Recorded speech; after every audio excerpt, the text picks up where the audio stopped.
Bonjour, bienvenue à Culture du Royaume, ici Régent Cloutier.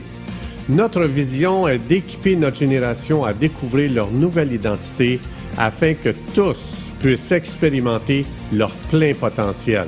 Pour en savoir plus, visitez notre site internet à cultureduroyaume.com.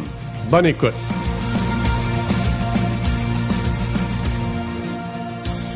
Bonjour, bienvenue à une nouvelle capsule sur Déclaration et décrets, partie 6. On est rendu la 6e capsule.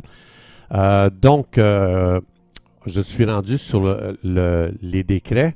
Donc, je veux juste rappeler à mes amis qui écoutent qu'il faut savoir que lorsque nous décrétons, ça a le même poids et la même autorité que si Dieu lui-même décrétait cette parole, parce que nous décrétons à partir des paroles même de Dieu, donc de ses promesses.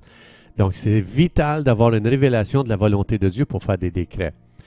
Comme par exemple, quand Jésus est venu, je le rappelle souvent, mais c'est important d'avoir cette révélation-là. Quand Jésus est venu, il dit « Je suis venu pour vous démontrer la volonté de Dieu devant chaque endroit où Satan il a volé les gens, où est-ce qu'il a volé leur santé, leur prospérité, leur paix, leur joie, peu importe. » Jésus il dit « Je suis venu restaurer chaque personne qui va venir à moi. » Parce que c'est la volonté de mon Père de restaurer chaque personne. C'est ça qu'il faut connaître, la volonté. Tu sais, souvent, les gens disent « Je ne connais pas la volonté de Dieu. » La volonté de Dieu, elle est extraordinaire à découvrir dans la Bible. Je n'ai jamais vu un seul endroit où Dieu a dit « Viens à moi et tu vas voir ta situation va empirer. » Ça n'existe pas. Viens à moi, il te manque du vin, je vais changer l'eau en vin. Viens à moi, il manque de la nourriture, je vais multiplier la nourriture.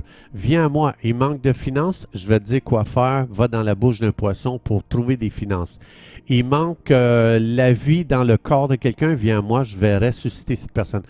Partout, il n'y a aucun seul endroit où est-ce que Dieu dit ta situation va empirer si tu viens à moi. Jésus a dit, venez à moi et vous allez voir, je vais vous révéler ce que le Père a toujours voulu pour vous.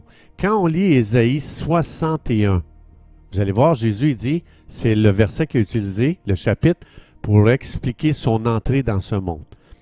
L'Esprit du Seigneur est sur moi et il m'a oint pourquoi? Pour restaurer, pour te redonner à ton être entier sa plénitude, de redonner l'entièreté à ton corps, à ton âme et à ton esprit. Autrement dit, l'entièreté, ça veut dire, j'ai pas voulu que tu sois malade. Parce que quand tu es malade, tu n'es pas entier dans ton être, dans ton corps, ni dans ton âme. Donc, je suis venu pour guérir chaque maladie, je suis venu pour guérir chaque cœur brisé, même le cœur, l'âme, la douleur que les gens peuvent vivre dans leur âme. Jésus veut te guérir de ça. Il ne veut pas que tu vives avec un cœur brisé. Lis Ésaïe 61, tu vas voir qu'il est concerné par les brisements que tu as dans ton cœur. Les choses qui t'ont déçu, les choses qui t'ont blessé, les choses qui t'ont scandalisé, les choses qui t'ont mis à l'envers et que tu vis encore avec ça dans ton âme. Jésus dit, je veux que tu saches que je ne veux pas que tu vives avec une âme brisée. Ma volonté, c'est que tu vives l'entièreté de ta vie, l'entièreté de ton âme, parce qu'une âme brisée n'est pas entière. Donc, c'est important. Puis, c'est pour ça qu'il faut connaître la volonté de Dieu. Si tu doutes de sa volonté, tu vas hésiter à faire tes décrets. Donc, doute et puissance ne vont pas ensemble. Assurance, conviction et puissance vont ensemble. Est-ce que tu es assuré que Dieu veut guérir ton corps? Est-ce que tu es convaincu qu'il veut complètement restaurer ton âme? Parce que c'est là que va commencer à opérer les promesses de Dieu dans ta vie. Donc, pour grandir dans ta confiance, tu dis, oui, moi, je ne la connais pas assez. Je t'encourage à lire les évangiles, puis arrête-toi à chaque événement que Jésus est intervenu, qui a parlé, qui est intervenu. Tu vas voir comment Jésus a changé chaque situation où est-ce que l'ennemi a causé des dommages à quelqu'un. Tu vas voir, lorsque cette personne s'est faite voler, Jésus vient et il va redonner à cette personne ce qui lui a été volé par l'ennemi. Donc, la volonté de Dieu pour chacun, c'est la vie abondante. Jésus l'a dit dans Jean 10, 10. Une vie abondante, c'est quoi? C'est une vie d'entièreté, de plénitude. Donc, une vie brisée, ce n'est pas une vie entière. Il y a quelque chose que tu as perdu, là, il manque un morceau dans ton âme. Donc, ça veut dire que si tu as été déçu, blessé, attristé, scandalisé, ton âme a perdu beaucoup de potentiel. Donc, ça, c'est une âme brisée. Elle ne fonctionne plus à 100%. Elle fonctionne peut-être à 50%. Et 50% de ton âme est complètement massacrée.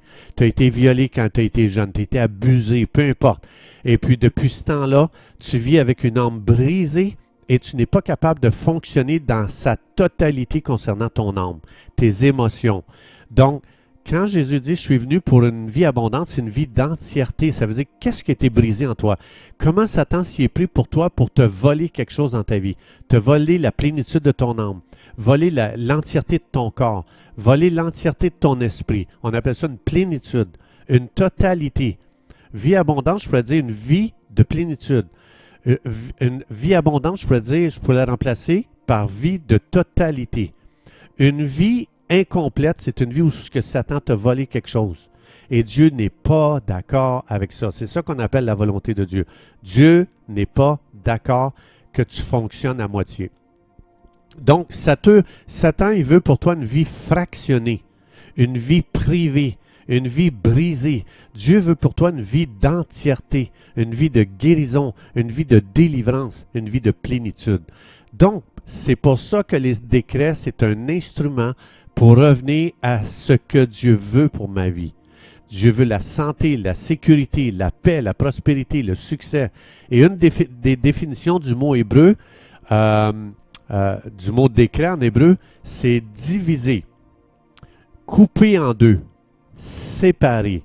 C'est très important. Ce que ça veut dire, décréter, ça veut dire tu divises quelque chose d'avec ta vie qui n'est pas de Dieu. Ça veut dire, comme par exemple, est-ce que le stress, Dieu veut ça pour ma vie? Non. Quand je décrète, ça vient couper ça de ma vie.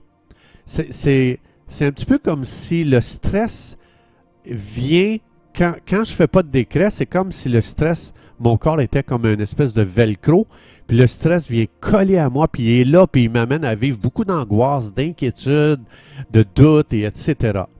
Un décret, ce que ça fait, ça vient complètement faire décoller le stress de toi. C'est comme si tu deviens Tefal au lieu de vivre velcro. Donc, tant que je n'ai pas décrété, c'est du velcro qui est après moi, le stress colle après moi, puis je n'arrive pas à m'en débarrasser. Décréter, comme ça dit, je répète, en hébreu, ça veut dire diviser, couper en deux, séparer. Donc, quand je décrète la paix de Dieu sur ma vie, je fais décoller toute la peste qui appartient au monde de ténèbres d'avec moi. Donc, ça veut dire ça tranche entre ce qui est de Dieu et ce qui est du diable. Qu'est-ce qui a collé à toi qui te donne du stress, de l'inquiétude, de l'insomnie, des angoisses? Tu dois décréter pour diviser ces choses-là de ta vie. Coupe ça de ta vie avec des décrets, parce que c'est contre les bénédictions que Dieu a pour ta vie. Divise-toi avec le plan de l'ennemi par une vie de décrets. Je pourrais le dire comme ça. Autrement dit, par des décrets, divise tes enfants du système de ce monde, de la séduction trompeuse des mirages que le monde nous fait miroiter, qui n'est pas vrai. Donc, on peut faire des décrets très pratiques ensemble, comme par exemple, tu vis une période d'épuisement, tu te sens fatigué, tu n'as plus d'énergie pour rien, tu es complètement démotivé, n'importe quelle tâche te semble une montagne insurmontable, et la seule pensée que tu arrives à avoir dans ta tête, c'est « je veux abandonner ». Comme par exemple, je veux abandonner concernant la guérison, concernant réussir financièrement, concernant le stress. Donc, j'abandonne concernant les défis qui sont là devant moi dans la vie. Est-ce que Dieu a fait une promesse que je peux utiliser comme décret devant cette situation? Absolument, je vous en donne une. Ésaïe 40, verset 31, ça dit ceci. « Ceux qui se confient en l'Éternel renouvellent leur force. » Cette promesse implique que l'ennemi va venir te voler des forces. Il va t'épuiser. Ça dit, ils prennent le vol comme les aigles. Ils courent et ne se lassent point. Ils marchent et ne se fatiguent point. Donc Dieu ici, il donne comme image à ceux qui sont fatigués l'aigle. Pourquoi? Parce que devant les tempêtes, l'aigle a la capacité, l'intelligence d'utiliser les vents contraires à son avantage. Il s'en sert pour voler au-dessus de la tempête. Donc, premièrement, c'est important de se mettre d'accord avec ce que Dieu a promis. Dieu a promis un renouvellement de force pour n'importe qui va venir à lui et il va se confier en lui. Il faut que je sache que la volonté de Dieu, comme je disais tantôt, la volonté de Dieu, c'est que je sois fort, pas faible, que jamais je n'abandonne. Donc, quand je connais sa volonté, là, je dis, ah wow, là, je suis équipé pour faire des décrets. Puis là, tu te lèves, tu dis, je décrète des forces renouvelées sur ma vie basées sur Ésaïe 40, 31. Je décrète une nouvelle énergie qui commence à couler dans mes veines. J'appelle une nouvelle vitalité sur ma vie. Je brise les effets de la fatigue, de l'épuisement, de la léthargie, de l'abattement. Je lis l'esprit de mort qui a commencé à opérer en moi. Je n'en veux plus. Ça n'a plus de place en moi dans le nom de Jésus. Je parle à mes émotions, que toute la chimie de mon corps commence à opérer selon la volonté de Dieu, parce qu'on sait très bien que les hormones peuvent virer un corps à l'envers. Tu as l'autorité de lier tout ce qui cause le stress dans ta vie. Tu peux dire, je commande à la joie surnaturelle de Galates 5, 22, d'envahir mes pensées, d'envahir mes émotions, d'envahir mon être entier dans le nom de Jésus. Je décrète la vie Zoé de Dieu, qui est une vie d'énergie surnaturelle, à venir envahir mon être entier parce que mon héritage, c'est la vie abondante dans le nom de Jésus. Et tu peux trouver des croyants. Dans Matthieu 18, 19, ça dit, trouve un croyant qui va se mettre d'accord avec toi pour déclarer ou décréter. Tu te mets d'accord avec, puis ça dit, si vous vous mettez deux d'accord, je vais répondre du ciel.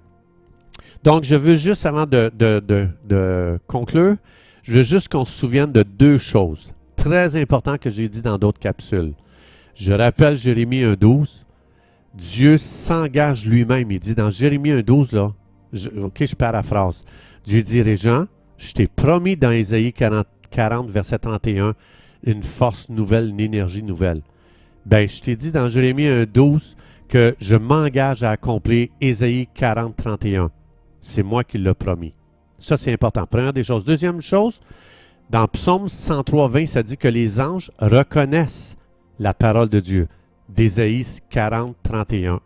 C'est une parole, une promesse donnée par Dieu. Quand les anges nous entendent décréter la parole de Dieu d'Ésaïe 40, 31, Dieu a dit, je veux que tu saches, pour t'encourager, Psaume 103, verset 20, les anges se lèvent aussitôt que tu décrètes ma parole. Et ils vont travailler en ta faveur pour l'accomplir. Ça, c'est encourageant. C'est ça qu'il faut avoir dans notre esprit, dans notre imagination, dans notre champ de vision. Je dois voir en esprit les anges, que aussitôt je décrète ça, les anges se lèvent et disent « Wow! Une parole de Dieu qui a été déclarée. » On se lève et on est mandaté par Dieu pour l'accomplir. Je vous le dis, vous allez tellement être encouragés si tu vois en esprit les anges se lever et qui agissent pour accomplir ce que tu viens de décréter. Je te le dis, une énergie nouvelle va envahir ton être entier. Tu vas être excité de voir que tout un monde invisible qui se joint à toi et qui travaille en ta faveur. Alors, c'est ça la volonté de Dieu. Il faut que je sache que la volonté de Dieu, c'est d'être réénergisé. Retrouver une nouvelle vitalité. C'est le cœur de Dieu, c'est sa volonté. Comme je disais tantôt, si tu ne doutes pas, tu vas avoir la conviction quand tu vas décréter. De retrouver l'entièreté de votre être, c'est la volonté de Dieu. Chers amis, c'est tout le temps que nous avions. Merci d'avoir été des nôtres et à la prochaine.